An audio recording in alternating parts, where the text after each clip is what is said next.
Ladies and gentlemen, welcome to another episode of My Unfair Advantage. This one is called How to Convert, the critical factors to master if you want to convert visitors into buyers. Conversion is an industry term that you commonly hear centered around product launches and sales pages, and it's the metric that we gauge the success of a product launch by. So I'm going to talk to you about how to make sure that you're converting your visitors into buyers, because when you master that, well, you've basically mastered making money online, because you'll always be able to attract affiliates if you have high converting offers. And everyone knows that the actual traffic, the buyers, come from the affiliates. So let's talk a little bit about what's important here.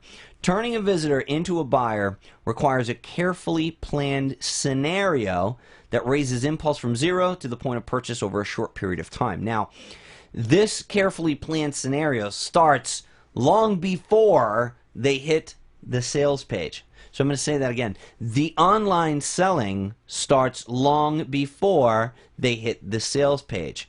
I'm going to talk a little bit more about this in the slides to come, and that is because you really want to be putting your sales page in a position to have been pre-sold. So your product has been pre-sold through the marketing and the raising awareness and the buzz building before that sales page even goes live on the internet. The time it should take to close a buyer is proportionate to the amount of pre-selling that's been done, and also it's proportionate to the price range of the item itself. A lot of people think that, well, I need to spend a lot of time selling. I need to talk about this. I need to talk about that. And you know what? They ask me, well, Omar, how long should my sales page be, and how long should my video be? And I don't know. And it really only needs to be as long as it has to be. As long as the video has to be to get them to buy. That's the answer to that question. That's how long it should be. And sometimes people don't understand that you don't have to do a lot of selling on a sales page if you've done a lot of pre-selling through your marketing. There's a big difference between sales and marketing. Marketing raises awareness, and the more marketing you do, the less selling you have to do. Now, we're going to talk a little bit more about this, but it's also important for you to consider that there are other factors.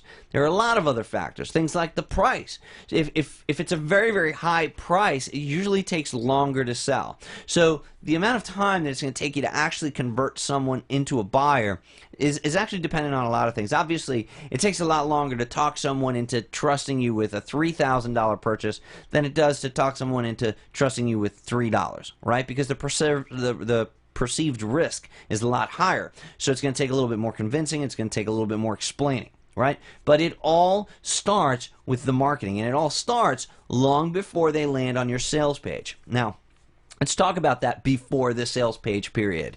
There's a big difference between marketing and selling. The better you market, the better you market, the more you'll sell. And the more sales you make, the easier it becomes to market. Okay, so let me explain that a little bit more. Marketing is raising awareness. It's trying to get your product, your brand, to be a household name.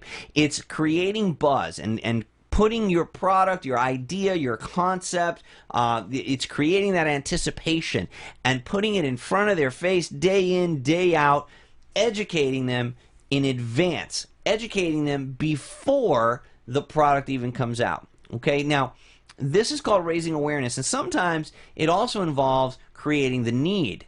I heard the story told about the cash register, right? Can you imagine being this salesman that had to sell the first cash register before there was even a need for it, right? Can you imagine going into a business that they already had a box where they kept their money in, and you were going over there and saying, hey, I've got this really nice box that you can put your money in. It's called a cash register, and it makes this ding sound. Like, well, we got this little bell and we got this box to put the money in, and I don't really know why you need that. And they actually had to create the need. That what they did there to sell cash registers is they created the need for a receipt. They educated the public about how important it was for them to have a receipt. So every time that they went to a store, they were saying, hey, can I get a receipt? Can I get a receipt? Now the store owner needed a device that would make a receipt. Hence comes in now the cash register salesman. So what happened is there was marketing and pre-selling that was taking place. So what they did is they sold the need for a receipt to the audience. And thereby, they created the market for the cash register. The better you market, the more you will sell. Now, here's the cool thing. The more sales you make as a result of your marketing, the easier it becomes to do even more marketing. Why? Well, because now you have testimonials, because now you have social proof, and now your customers can sell your product for you. And make no mistake about it, your customers can outsell you 10 to 1.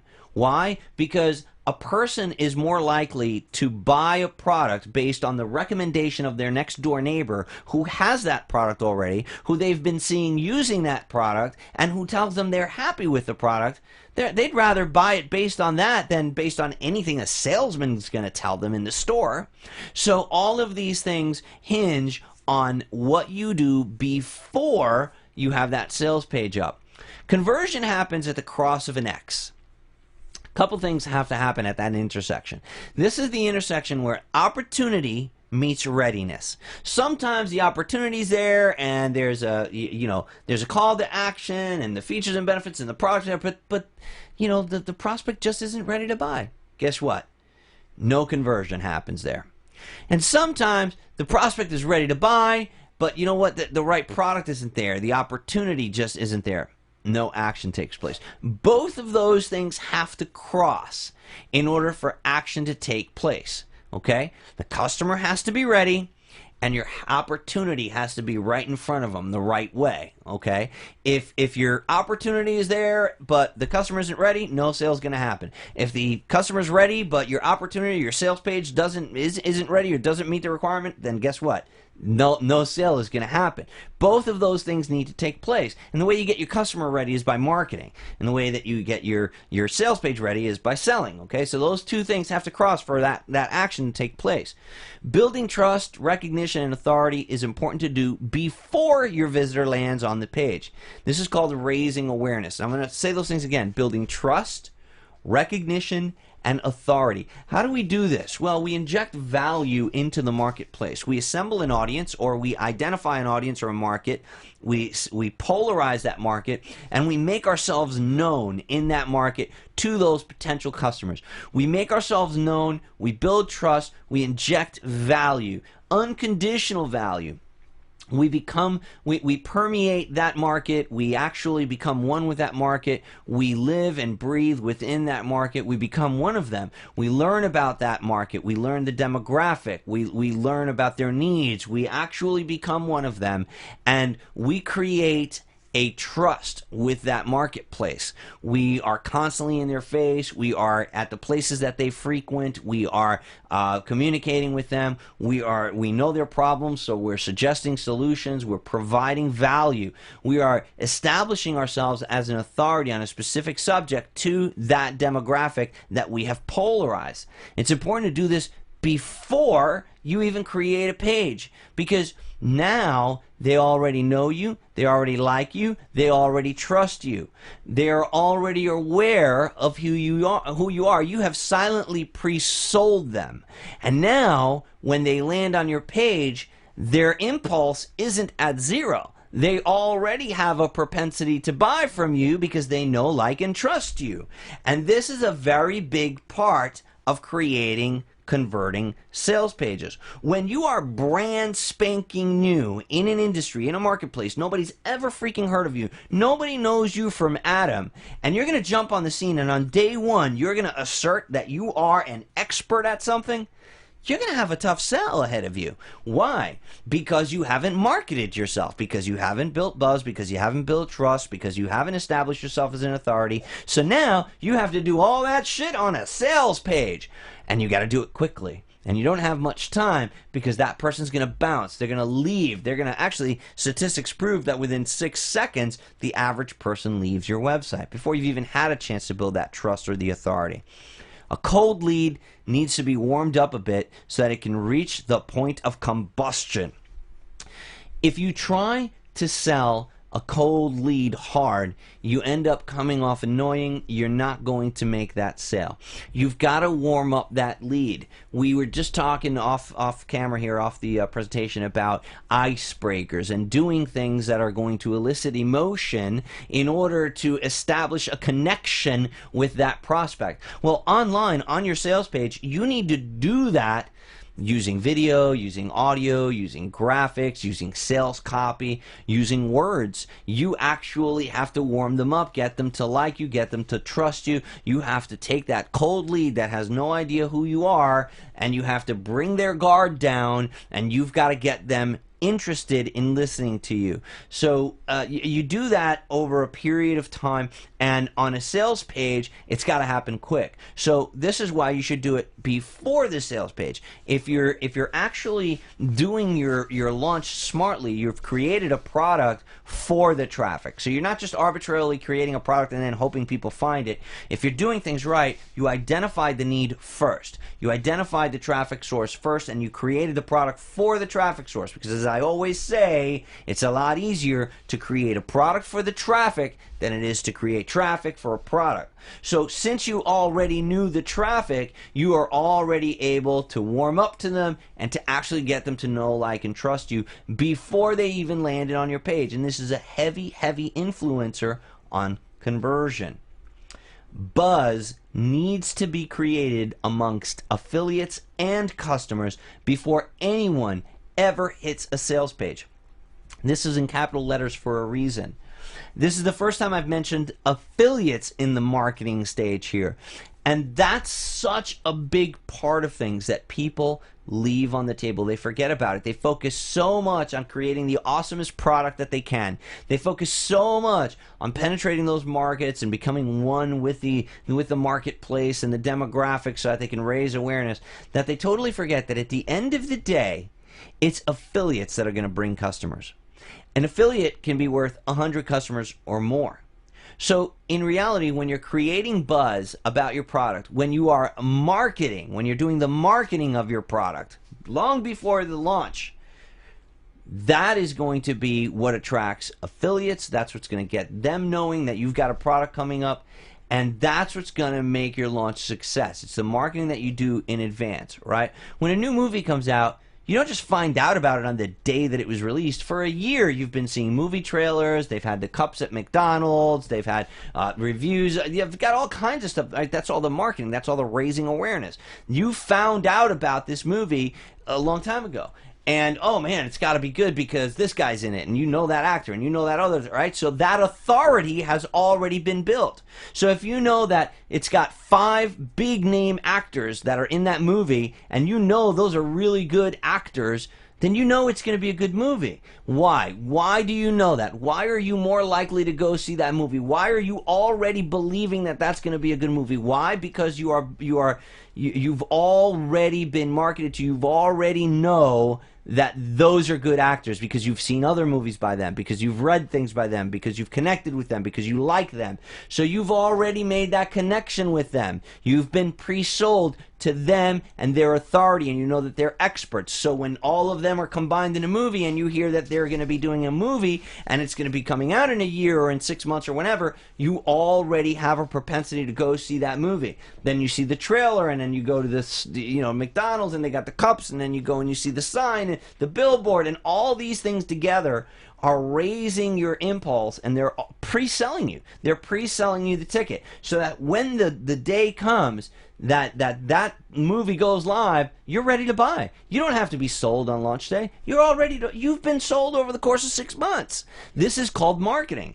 And one of the biggest problems that I see in the internet marketing space is that too many of you guys, you spend all the time doing the internet stuff and not enough time doing the marketing stuff. And the internet stuff doesn't make you any money. It's the marketing part of internet marketing that makes you money. And that marketing, that raising awareness, has to happen to both sides, customers and affiliates. Primarily affiliates, because affiliates bring you customers. Okay, so very, very important concepts to understand here. And if you screw these concepts up, if you can't get a good understanding of your mind, you don't have to be an expert at this right now, But you need to understand these fundamentals before you go and start creating a product. Because so many people are like, oh, well, what should I create? They worry about niche selection forever, and they don't understand that it's really about the marketing. It's not about anything else. All the other things, they come second to the marketing that you're going to be doing. So now we've pre-sold, we've done that part, we've raised awareness, we've built the buzz. What are the factors on the sales page that are going to affect conversion, that are actually going to get people to buy? Okay, well, there's some things that we need to know about the sales page, and believe it or not, conversion itself is not the most important metric to consider. The number one most important metric to consider in a launch on a sales page is the EPC. That's the earnings per click. That number is the driving force that can make or break any launch. So, conversion, yes, very important, because that's the act of turning a customer into a buyer. Now, if you can have all the buyers on the planet, if the EPC sucks, you are not going to, it's not going to last. It's going to fizzle out. You're going to fade away into the darkness because you can't get JVs, and it's not going to continue selling. You are going to be consumed by having to drive all the traffic yourself because the earnings per click is too low for any affiliate to get behind it. So the number one most important metric to consider in a launch is the EPC. Now, the conversion metric, it comes side by side, but I would have to say EPC is way more important. And because EPC is the driving force that can actually make or break the launch altogether. Now, the conversion rate is the second most important metric to consider, and this can be affected by making changes to the page. Now, the EPC can be affected by making changes to the offer, making changes to the price point, making changes to the commission structure, and obviously making the conversion rate. If the conversion rate is high and the offer is good, then the EPC is also going to be high. Okay, so that means if we're turning a lot of our visitors into buyers, and the amount of money that they're paying is high, or at the very least it's profitable, right? So we're making affiliates a bunch of money. If we give affiliates 100% commission and the sales page isn't converting anybody into a buyer, the EPC will be low. You could give somebody 200% commission. If you're not making any sales, 200% commission doesn't mean shit, because 200% of zero sales is zero. So the commission structure and the offer and that part of it is only is only a small part of the entire picture. The conversion needs to be there, and the conversion is affected by parts of the page, okay? Making changes to the page, the video, the sales copy, the testimonials, all of that stuff will determine who goes from becoming a visitor to becoming a customer. Now, how profitable you structured the offer. What's the upsell? What's the downsell? How much am I charging for the front end? Am I charging $9 and giving, you can make a lot more money by charging $9 and giving away 100% commission than by charging $18 and giving away 50% commission. Do you know why? Because the $9 price point is a lot more attractive to a customer than the $18 price point. So you're gonna sell 10 times more product at $9 than you will at $18, and you're giving away 100% commission. So you're going to get a lot of eyeballs on your upsell, and you're going to make all your money on the back end. So it just makes more sense. This is strategy, and there's about a gazillion different ways that you could structure it. But I just wanted to make sure that you understood the distinction between EPC and conversion. They go hand in hand, and ultimately your launch is going to be judged by the earnings per click. How much money is an affiliate making per click that they are sending? Now, the most influential thing that affects conversion and EPC is the offer. The offer itself. What do they get for what they're paying? How much and how often do they pay? That is those are the factors of the offer, okay? What am I getting for what I'm paying, and is it worth it? So if you say to me, well, listen, for $3, I'm going to give you 16 videos that I created I'm going to give you the audios as well. I'm going to let you download them. I'm going to mail them to your house on a CD-ROM. I'm also going to give you all of the transcripts. I'm going to send you a paperback copy of the report. Also going to physically mail that to your house. I'm going to give you this additional bonus, which is a mind map and a checklist for each one of the videos. I'm going to give you, and you're getting all of this for, $9, a really low price. Right away, they're just getting so much stuff that, the comparison of money for the stuff. Now, the thing that's really important here is what's the quality of the stuff, right? Do I even want it? But that's what the pre-selling should have done. So the offer really makes it like the no-brainer, right? So, wow, I'm getting all of that for $9? Shit, that's awesome. I mean, even if the material sucks, look at all the stuff I'm getting, right? That's the kind of mentality that buyers have, because we buy on emotion. We're like, oh my God, look at all that stuff. That's awesome. I don't even know about if this stuff is any good, right? It's like somebody came over and says, look, I will sell you 26,000 bricks for $5. Wow, that's a freaking deal. I don't need bricks. I don't know if they're crushed up into stone. I don't know.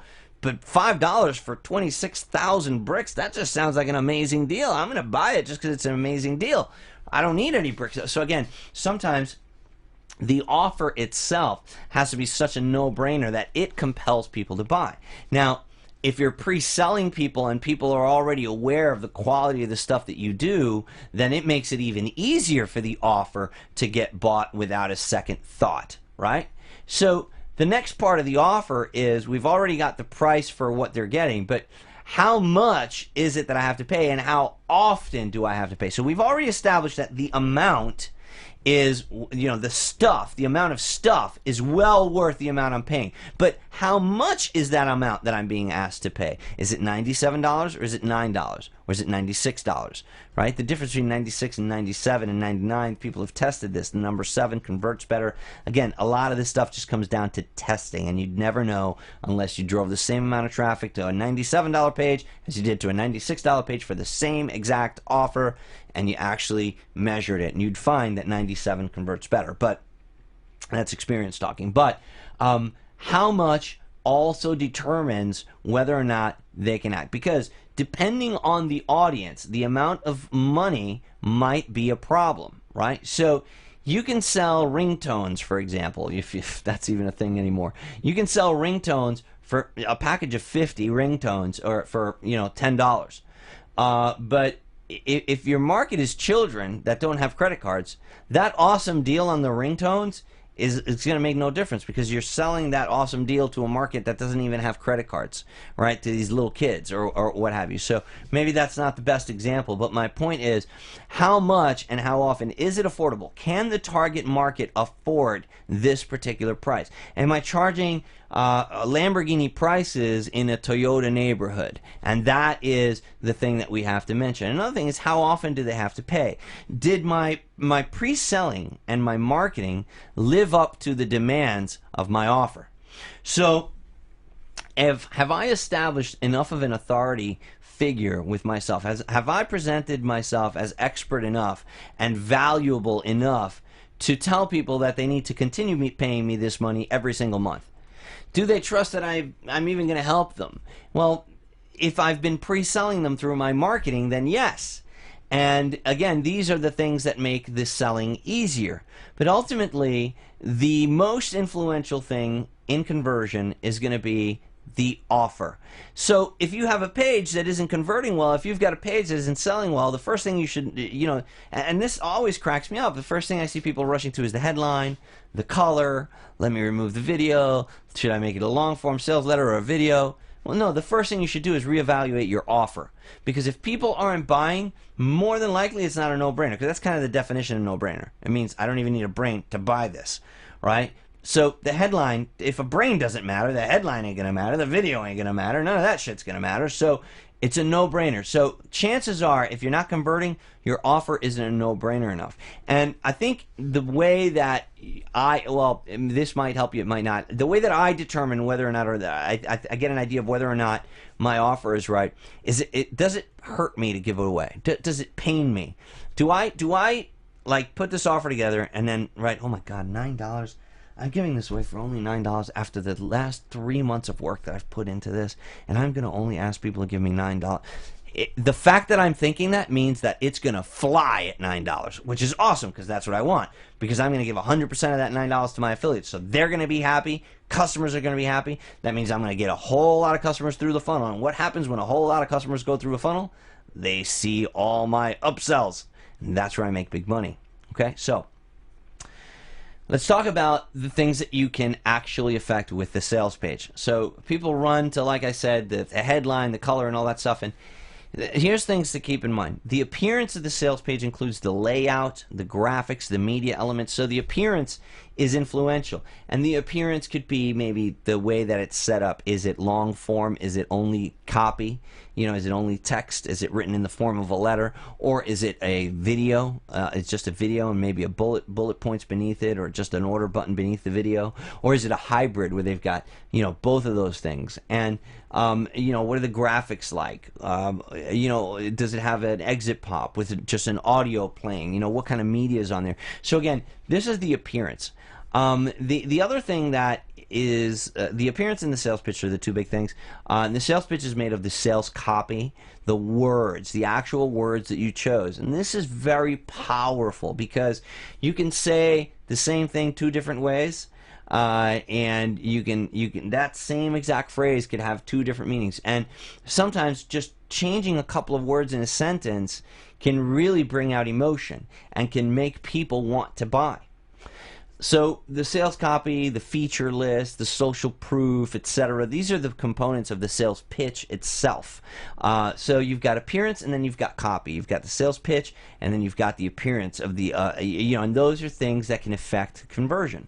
Now, with all of that said, the most important part of the page, of the appearance of the page and of the copy, is going to be contained in the deck.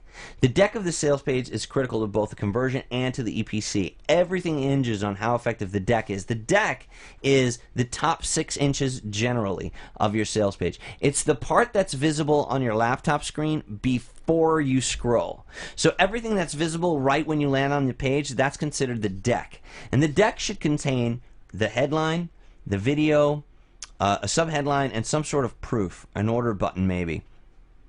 That all has to happen right up in the deck. It's a lot. That's why sometimes you see a video off to the side with the bullets on the right and an order button on the right hand side, headline on top of the video, right? So that's the layout. You might try that layout instead of doing one thing on top of the other, because then it pushes things down below the deck. Why do we do this? Because you want to hit people right between the eyeballs with your most important, most influential stuff right when they land on the page, because the average bounce time on a sales page is 6 seconds. This is going to vary. I know there's always one person, oh no, Omar, no, mine is 17 seconds. Okay. The average is, generally speaking, 6 seconds. That means that within 6 seconds, these people are gone. They've bounced. They're never going to buy from you. So it's important that the deck gets them excited enough and brings out enough emotion in them to get them to read the next section of the page, which would be the introduction. So this is really, really important when we're talking about a sales page and the actual page that converts. So bringing them, pre-selling them, is going to make all of this a lot easier. And then once they get here, it's these elements, it's these factors that are going to play a role in whether or not they buy. Let's talk about actually closing the sale, which means actually pushing them over the fence and turning them into a buyer. That is when conversion has happened. They have been converted from just a visitor or just a prospect into a buyer. That happens by closing the sale. Not all audiences are the same. Not all products are the same. No single sales methods are suitable for everything. So you can't just say, well, I'm going to sell this type of product to any type of audience using this method and it'll always work. It won't, you know, because you've got different type of audiences. For example, you might have a highly technical audience and maybe they're experts programmers, and you're talking to them about WordPress plugin, a WordPress plugin. You need to talk to that expert programmer audience a little bit differently than you would talk to the newbie, baby boomer, retired person that just learned how to use a computer yesterday, just got their first computer, and now you're going to introduce them to WordPress. So you have to explain WordPress and WordPress plugins a lot differently. You might have to give that newbie an explanation of what is WordPress, how WordPress was created, how it can help you build a blog, but there's so many other things that you could build with it. There are themes for WordPress. There are also, plugins for it. You might have to go through this whole educational part of your sales pitch for that audience. So if you used that same, if you thought that one single sales method is going to be suitable for everybody, and then you took that long, drawn-out WordPress explanation sales page that converted really good for your, 65 and up baby boomer, and you put that in front of your savvy, brand new college graduate, technical programmer type audience, those guys are going to eat you alive. They're not going to buy anything. They're going to be like, oh God, this is stupid. This is taking forever. I know what WordPress is, blah, blah, blah. I'm gone. 6 seconds, I'm gone. Right? So not all audiences are the same. Not all products are the same. Not every single sales method is suitable for everything. Okay? So closing the sale is something that's going to vary. You have to understand that people buy based on emotion, not on logic. And their number one reason for not buying is the fear of making a bad decision. Now, that's something that everybody has in common. So it doesn't matter if the audience is a newbie audience or if they're experts already. The main reason that people don't buy something is because they're afraid that they might make a bad decision. They're afraid that they might be trapped, and they're going to have this thing now that they can't get rid of, and that they just got to keep because they made this bad decision, or that they're going to have to go through the whole hassle of refunding or charging back or a PayPal dispute or what have you. So that's the biggest fear, and that is the reason that people don't buy. That's the main reason. There are many others, but that is the most prevalent one. Now, the front end offer should be a no-brainer, like I said, for your prospect to buy, and a no-brainer for the affiliate to promote. And that's how you price a front end. That's how you close the sale. You've got warm traffic that you've pre-sold. They're coming to a page where it's targeted, right? It's targeted for that particular audience, whether they're newbie or not. And you've priced it to sell. You've made a no-brainer offer. That's how you price a front end. So when you're creating an offer and you're wondering, well, what should I price this product? What's the best product that's going to create more sales here? How am I going to what's the price that I'm going to be able to close these people at? Well, what you should be asking yourself is, what's the price that's going to make it a no-brainer for them to buy, that they just cannot leave the page without buying? It's a no-brainer. It's kind of the same reason that on the Home Shopping Network, they sell you the gift knives, the steak knives, and they sell you the product for all this time, and then all of a sudden at the end, when you're already got your hand on the phone, you're about to call an order, but you're not 100% sure, all of a sudden they say, order now, and we'll throw a second one in for free. And you're like, oh, hell yeah. I mean, I was going to already buy for $19.95, but they're going to give me 2 of them for $19.95? Oh, yeah, I'm in. That's it. So what happens is that made it a no-brainer deal. It made him feel like, wow, I'd be stupid not to buy this, right? Because I'll have an extra one as a gift. So I'm getting 2 of them for the price. They were already willing to give you 2 from the beginning. They just waited till they built that impulse, right? And then that making it a no-brainer is what pushed it over the edge. And that's how you price a front end. You price a front end to sell. Make a connection. Closing the sale is about being genuine and establishing a rapport with the prospect. That's more beneficial than fulfilling a need oftentimes. So like I said, the product sometimes isn't even as a fraction as important as making a connection and being genuine. Sometimes if you become too fancy and you're just too pretty, and your sales page looks too gorgeous, it's too perfect, you got this beautiful looking video, you lose that connection.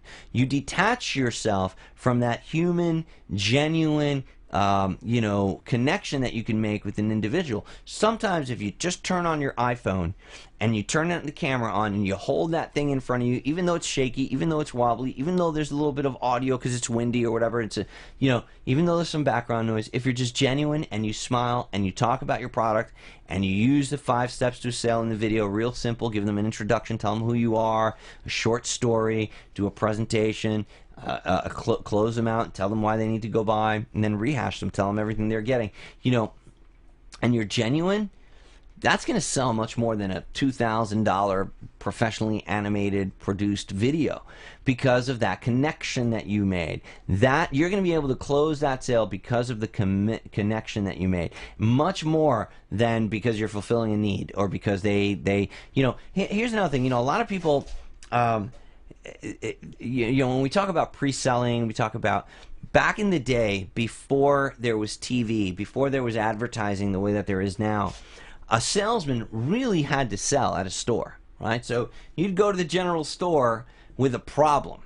You weren't going there with a list. You were going there with a problem. You didn't have a shopping list. You had a list of problems. And you went over to the store and you said, man, my kid is always spilling stuff. And I don't know, we use a towel, but my wife, she washes the towels every couple days. So we run out of towels. And then we put the towels in the basket, and sometimes the stuff we're cleaning up with, it stinks. If the baby spilled milk, and I got to wipe the milk up with a towel, and then I put the towel in the hamper, and then my wife goes and does the laundry 2 days later, and it stinks up the whole house, and then now all the other towels stink, and it's just a mess, right? So he would go to the general store with that problem, and he would explain that problem to the salesman, and the salesman would now educate him on everything that they have in the store that could possibly solve that problem for him. So fulfilling the need back then was the most important part of the sales pitch. But nowadays, customers are pre-sold. We see TV commercials for Bounty all the time, for paper towels. So when I go to the store, I don't need a salesman to sell me. I don't need a salesman to make a connection with me. I've already been pre-sold. The marketing has already been done to me. So I already know that a product exists to solve this problem. Now I just go put it on my list. I run down to the store, grab it off the shelf, I put it in a basket, and I buy it. Well, you can't, you're selling your product. Closing the sale is going to depend on the balance of how much of that pre-marketing have you done and how much of that live selling are you doing. And it's striking the balance between the two. Being the salesman guy on your camera, on your video, as well as having done the pre-selling and explaining what your product is. Sometimes when you're too fancy and you make those real fancy videos and fancy pages and stuff, you're losing out on that connection. You're losing out on establishing that rapport. Words matter. It's not just what you say, but how you say it. Nobody wants an aggressive cat, but a gangsta cat can easily find a homie for life. So this is a cool story. This lady, she was trying to get her cat adopted, and she was trying everything, and nobody would adopt her cat because her cat was too aggressive. She was actually fostering the cat, and the cat would scratch at people, and it would hiss at people whenever somebody went over to pet it. It would go, like it went into attack mode. So she was having a real hard time trying to get a family to take in this cat. So she actually created flyers that spun the whole aggressiveness, and she called him a gangsta cat. And instead of a family or a warm home, she said, I'm a gangsta cat and I need a homie for life. And I'm tough as nails, and if you come at me, I'm gonna hiss at you back, and like she spun it. And instead of basically, moral of the story, the phone was ringing off the hook, the cat got adopted, all because she said the same thing a different way. She spun it. So words matter. What you say matters. The story matters. Creating a story on your sales page is going to help you close the sale, because stories connect with people. And nobody wants an aggressive cat, but a gangsta cat can easily find a homie for life. Remember, nobody cares how much you know until they know how much you care. You got to make that connection with people. You got to be genuine. People are afraid of making a bad decision. That's the reason that they don't buy. They don't want to get locked up into something that's going to be a pain in the ass to get out of, and that's just they're just afraid of making that mistake. So you've got to remove that fear by establishing a connection, by pre-selling them, and creating yourself as establishing yourself as an authority in the industry first. So you're an authority, and then when they land on your page, you're making that genuine connection with them. On top of that, you're going to be removing that apprehension and that fear. Make a connection, be genuine, and remove their fears.